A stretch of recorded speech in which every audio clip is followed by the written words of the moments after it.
तो फाइनली गर्मियाँ आ चुकी हैं, जिसका आपको बहुत ही बेसब्री से इंतज़ार था, क्योंकि गर्मियाँ आ ही नहीं रही थी। और अभी भी मुझे ऐसा लगता है कि बीच बीच में मौसम ख़राब हो ही जाता है, क्योंकि शाम को थोड़ी थोड़ी ठंडक तो होती है, सुबह भी होती है, और दिन के टाइम में बहुत ज़्यादा गर्मी होती है। इन्वायरमेंट भी बहुत ज़्यादा इम्बैलेंस सा हो गया है, और इसका कारण सिर्फ हम हैं, ह्यूमन की एक्टिविटीज़ हैं। अपनी ज़रूरतों को पूरा करने के लिए इन्वायरमेंट के साथ हम लोग छेड़छाड़ करते हैं, तो इन्वायरमेंट भी फिर टिट फॉर टैट करती है। गर्मियाँ आने की वजह से कई लोगों के पसीने में से स्मेल आती है। आप बोलोगे अचानक से ये मैं क्या बातें करने लगी। आज की वीडियो हमारी यही है कि आपके पसीने में से स्मेल क्यों आती है और इसका कारण जानेंगे, और इसके बाद ये जानेंगे कि पसीने में से स्मेल ना आए इसके लिए हमें क्या उपाय करने चाहिए। मैं अंजलि आप सबका बहुत बहुत स्वागत करती हूँ हमारी आज की इस वीडियो में। Welcome to cool Gurukul. तो पसीना तो सबको ही आता है, स्वेटिंग सबको होती है। गर्मियों के दिनों में पसीना ज़्यादा आता है और सर्दियों के दिनों में पसीना थोड़ा सा कम आता है। लेकिन कई बार क्या होता है कि पसीने के साथ साथ स्मेल भी आती है। तो इससे क्या होता है कि जिनको इसकी प्रॉब्लम होती है, कई बार दूसरों के सामने उनको शर्मिंदगी भी महसूस करनी पड़ सकती है। ऑब्वियसली ये नेचुरल है कि सामने वाले को भी ऑकवर्ड फील होता होगा, और आपको खुद को ऑकवर्ड फील होता होगा जब आपके पसीने में से स्मेल आती है, क्योंकि बहुत ज़्यादा बैड स्मेल आती है जब ऐसी प्रॉब्लम्स हो जाती हैं जो कि सही नहीं है। तो आपको जल्दी से जल्दी इस चीज़ का उपाय करना चाहिए कि किस तरह से आप इसको ठीक कर सकते हैं। तो पसीना होता क्या है? पसीना एक लिक्विड चीज़ होती है जो आपकी बॉडी से सीक्रेट होती है। ये आपकी बॉडी के टेम्परेचर को मेंटेन करके रखती है। पसीना आना बहुत ही अच्छी बात होती है, लेकिन पसीने में से स्मेल आना अच्छी बात नहीं होती। तो पसीना जो होता है हमारी बॉडी के टेम्परेचर को बैलेंस करके रखता है, और हमारे बॉडी में जो वाटर लेवल है उसको भी बैलेंस करके रखता है। जैसे हम पानी पीते हैं, सो कई वेस्ट मटेरियल्स ऐसे हैं बॉडी के जो पसीने के साथ हमारी बॉडी से बाहर हो जाते हैं, और इसके साथ साथ हमारे टेम्परेचर को भी रेगुलेट करता है, जैसे कि मैंने आपको बताया। तो मैं आपको बता दूं कि पसीने में कोई भी स्मेल नहीं होती। पसीना ओडोरलेस होता है, मतलब कि इसमें से कोई भी गंध या दुर्गंध कुछ भी ऐसा नहीं होता। ये बिल्कुल ओडोरलेस होता है। पसीने को इंग्लिश में स्वेट कहते हैं, ये आपको पता ही है। हमारी बॉडी में 20 से 30 लाख तक स्वेट ग्लैंड्स प्रेजेंट होते हैं। इसी स्वेट ग्लैंड्स में पसीना बनता है और हमारी बॉडी से बाहर होता है। ये ग्लैंड्स क्या होते हैं, स्वेट ग्लैंड्स क्या होते हैं? पसीने की ग्रंथियाँ। ग्रंथियाँ क्या होती हैं? पाइप नुमा स्ट्रक्चर होती है, पाइप जैसे स्ट्रक्चर होती है जो हमारे स्किन के ऊपर फैली हुई होती है। ये कितनी होती हैं? 20 से 30 लाख तक स्वेट ग्लैंड्स हमारी बॉडी में प्रेजेंट होते हैं। यही स्वेट बनाते हैं और हमारी बॉडी से बाहर करते हैं। इन्हीं पाइप के द्वारा हमारी बॉडी से जो पसीना है वो बाहर हो जाता है। हमारे स्किन के ऊपर कुछ हेयर्स प्रेजेंट होते हैं, बहुत ही सॉफ्ट, बहुत ही छोटे छोटे, और आपने देखा होगा कि छोटे छोटे बारीक बारीक छेद होते हैं स्किन के ऊपर, जिनमें से वो हेयर निकलते हैं।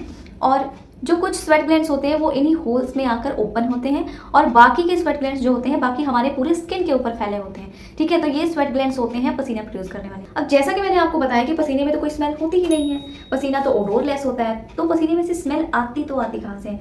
एक्चुअली पसीने में से स्मेल नहीं आती है, आपकी बॉडी पे कुछ बैक्टीरियाज प्रेजेंट होते हैं, और जब आपकी बॉडी से पसीना बाहर आता है तो ये पसीना उस बैक्टीरिया के साथ ऐड होते हैं, मतलब मिल जाते हैं, और उसके बाद ये स्मेल पैदा करते हैं। ठीक है, तो पसीने में से कोई भी स्मेल नहीं आती। ये कारण है स्मेल आने का बैक्टीरियाज। आपकी बॉडी के ऊपर बैक्टीरियाज प्रेजेंट है। पसीना जब निकलता है बॉडी से तो ये बैक्टीरिया पसीने के साथ मिक्स हो जाते हैं और स्मेल पैदा करते हैं। तो अगर आपके पसीने में से स्मेल आ रही है तो इसका कोई ना कोई कारण तो ज़रूर होगा। ठीक है, पसीना आना एक नेचुरल प्रोसेस है, लेकिन पसीने में से स्मेल आना नेचुरल नहीं है, इसका कोई ना कोई कारण ज़रूर होता है। तो कोई भी प्रॉब्लम होती है तो सबसे पहले उसका कारण ढूंढा जाता है, और उसके बाद उस प्रॉब्लम को ट्रीट किया जाता है। अगर हमें कारण पता होगा तो प्रॉब्लम के साथ ट्रीट करना बहुत ही आसान हो जाएगा। तो सबसे पहले प्रॉब्लम क्यों हुई है, पसीने में से स्मेल क्यों आती है, उसका कारण जानते हैं। पसीने में से कभी कभार स्मेल आना बहुत ही नॉर्मल सी बात है कि आप कुछ ज़्यादा हार्ड वर्क कर रहे हो, बहुत ज़्यादा धूप में घूम रहे हैं तो पसीने में से स्मेल आने लगी। कभी कभार आपके पसीने में स्मेल आ रही है तो घबराने की बिल्कुल भी ज़रूरत नहीं है। कोई आपको इतनी कोई भयंकर बीमारी नहीं हो गई है, बिल्कुल भी नहीं घबराना है। इसका कारण ये हो सकता है कि शायद आप अपनी स्किन केयर ठीक से नहीं कर रहे हो, जिसकी वजह से पसीने में से स्मेल आ रही है। जैसे यानी कि स्किन केयर ना होने की वजह से बैक्टीरियाज आपके स्किन के ऊपर हैं, जिसके साथ पसीना एडअप हो रहा है और उसमें से स्मेल आ रही है। तो आपकी स्किन केयर यहाँ पर ज़रूरी हो जाती है। स्किन केयर ठीक से ना होने का मतलब है ठीक से ना नहाना, बहुत दिनों बाद नहाना, और स्किन को साफ ना रखना, रेगुलर कपड़े ना चेंज करना, ये सारी चीज़ें आ सकती हैं।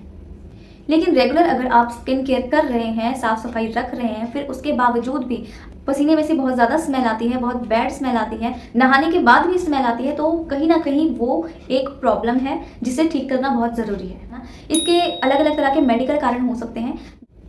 इसकी वजह हार्मोनल प्रॉब्लम भी हो सकती है, जिसमें कि जो आपके हार्मोन्स हैं, जो आपके हार्मोन ग्रंथियाँ हैं, उसमें वृद्धि हो जाना है।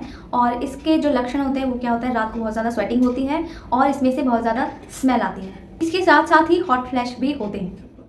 पसीने में स्मेल आने के कुछ डिसीज़ भी हो सकते हैं। अगर आपको किसी तरह का डिसीज़ है तो भी आपके पसीने में से स्मेल आ सकती है, जैसे कि डायबिटीज़, मोटापा, लिवर की प्रॉब्लम, किडनी की प्रॉब्लम भी हो सकती है। तो ऐसी अगर आपको प्रॉब्लम्स नज़र आ रही हैं तो आपको जल्दी से जल्दी डॉक्टर को दिखाना चाहिए। इसके अलावा एक और कारण है मसालेदार भोजन, यानी कि बहुत ज़्यादा अगर मसाला आप यूज़ करते हो अपने खाने में, बहुत मसालेदार खाना खाते हो, मीट खाते हो, शराब पीते हो, तभी आपके पसीने में से स्मेल आने की प्रॉब्लम हो सकती है। बहुत ज़्यादा मेडिसिन, दवाइयाँ लेना भी इसका एक कारण हो सकता है। छोटी-छोटी प्रॉब्लम्स में आप बहुत ज़्यादा टैबलेट्स खाना स्टार्ट कर देते हो और ये जो टैबलेट्स होते हैं, ये आपकी बॉडी को बहुत ज़्यादा नुकसान पहुँचाते हैं। इसमें बहुत ज़्यादा केमिकल्स मिले होते हैं, तो आपको जितना कम हो सके उतना इनका यूज़ करना चाहिए ज़रूरत के हिसाब से। ये भी एक कारण है कि आपके पसीने में से स्मेल आ सकती है। अब जो मैं कारण बताने जा रही हूँ, ये सबसे बड़ा कारण है, ये सबसे पहला कारण होना चाहिए, लेकिन मैं लास्ट में बता रही हूँ। इसे आप सबसे ज़्यादा प्रायोरिटी दें और वो है टेंशन, दिमाग का स्ट्रेस। तो सबसे ज़्यादा जो दिक्कत आ रही है आजकल, बहुत ज़्यादा आजकल ऐसा कोई इंसान नहीं होगा जिसे कि स्ट्रेस ना होता हो, जिसे कि दिमागी टेंशन ना होती हो। तो इस चीज़ के ऊपर आपको सबसे ज़्यादा ध्यान देना चाहिए कि स्ट्रेस की वजह से तो आपकी बॉडी में कहीं प्रॉब्लम तो नहीं आ रही, क्योंकि स्ट्रेस बहुत बड़ा कारण है आपकी हेल्थ इश्यूज़ के लिए। तो ये थे कुछ कारण कि आपके पसीने में से स्मेल क्यों आती है। तो अब हम जानते हैं कि इस प्रॉब्लम से हम कैसे बच सकते हैं। तो मैंने जितने भी आपको कारण बताए, सभी कारणों को ध्यान में रखते हुए डॉक्टर से, अगर आपको डॉक्टर के पास जाने की ज़रूरत है, डॉक्टर के पास जाएँ और रेगुलरली अपने बॉडी को क्लीन रखें, कपड़े रेगुलर चेंज किया करें, रेगुलर अंडर आर्म्स क्लीन करें। सिंथेटिक कपड़ों का जितना कम से कम हो सके उतना उपयोग करें, क्योंकि सिंथेटिक से बैक्टीरियाज बहुत ज़्यादा बढ़ते हैं। तो आपको पता ही है कि स्मेल क्यों आती है, बैक्टीरिया की वजह से। तो जितना कम बैक्टीरिया आपकी बॉडी पे होगा उतनी कम स्मेल आएगी आपकी बॉडी से। तो आज की वीडियो बस यहीं तक थी। अगर आप लोगों को वीडियो पसंद आई तो वीडियो को क्या करना है, लाइक करना है, और अगर आप चैनल पर न्यू हैं तो चैनल को सब्सक्राइब कर दें और अपने दोस्तों के साथ शेयर ज़रूर करें। तो मैं अंजलि आप सबको मिलती हूँ नेक्स्ट वीडियो में एक नए टॉपिक के साथ। तब तक के लिए goodbye and take care.